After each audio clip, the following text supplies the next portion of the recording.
Hi friends, welcome to दुआ gardening. कैसे हैं आप सब? उम्मीद है खैरियत से होंगे। दोस्तों, आज की वीडियो में सूरजमुखी का सेहतमंद पौधा आप किस तरह अपने घर पर तैयार कर सकते हैं, बीज के द्वारा इसको किस तरह उगाया जाता है, इसकी देखभाल कैसे होती है, क्या क्या इसमें खाद देनी पड़ती है, इसका हवा, पानी, ग़िज़ा सब इस वीडियो में आपको मिल जाएगा। तो इस वीडियो को एंड तक पूरा देखिएगा। सूरजमुखी की दुनिया भर में 70 से ज़्यादा अक़साम पाई जाती हैं और हर किस्म के सूरजमुखी अपने अलग अलग टाइम पीरियड के हिसाब से ग्रोथ करता है। ये जो स्क्रीन पे आप प्लांट देख रहे हैं, ये कॉमन सनफ्लावर है और ये 70 से 100 दिनों तक तैयार हो जाता है, फूल दे देता है। दोस्तों, सूरजमुखी गर्मियों का पौधा है। इसकी सीडलिंग का बेस्ट टाइम है फरवरी, मार्च, अप्रैल, 3 महीने आप इसमें बीज लगा सकते हैं। कोई सी भी वैरायटी के सूरजमुखी हो आपके पास, आप उसको एक अलग गमले में बो दें और अपने इस प्रोसीजर में अपने घर के बच्चों को ज़रूर इन्वॉल्व करें और डे बाय डे इसकी ग्रोथ देख के आप और आपके बच्चे ज़रूर इससे लुत्फ़अंदोज़ होंगे। इसकी सेहतमंदी को बरकरार रखने के लिए इसके पत्तों को हमें साफ़ रखना पड़ेगा, ऊपर से भी और नीचे से भी।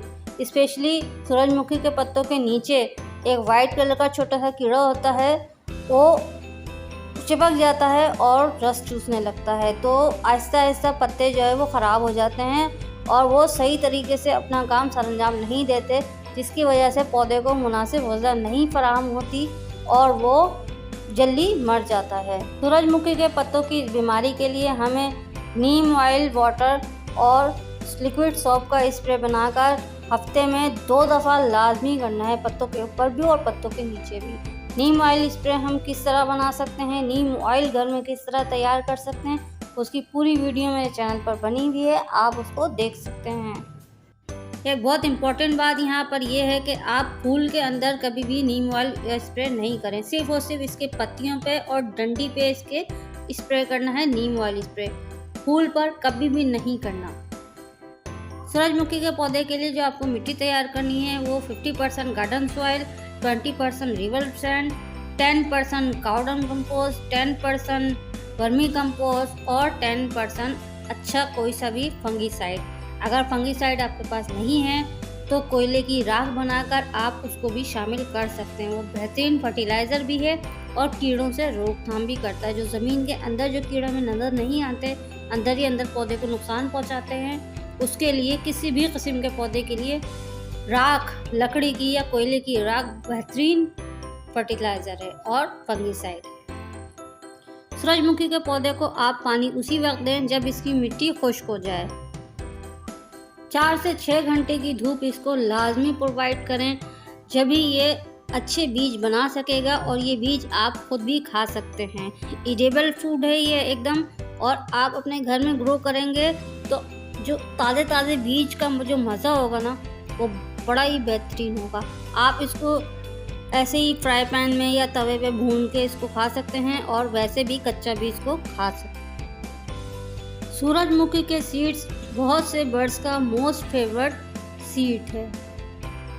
बहुत से सूरजमुखी की वैरायटी हैं जिनके सीड्स जो हैं वो बहुत मुश्किल से जर्मिनेट होते हैं, बहुत देर में जर्मिनेट होते हैं, तो उसके लिए बेस्ट तरीका है पेपर टॉवल मेथड। आप पेपर टॉवल मेथड से हर किस्म का बीज ग्रो कर सकते हैं।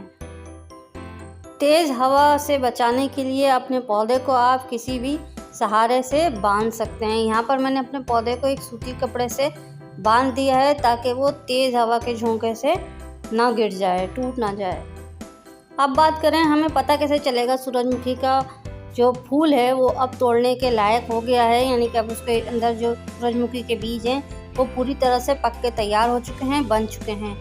तो जब तक इसका फूल एक तरफ नीचे की ज़मीन की तरफ झुक ना जाए और ड्राई ना हो जाए, यानी खुश्क ना हो जाए, इसकी पत्तियां सारी खुश्क हो जाएंगी और ये ज़मीन की तरफ इसका झुकाव हो जाएगा और इसके जो ऊपर के जो ये देखें फूल होते हैं और ड्राई होना शुरू हो जाएंगे।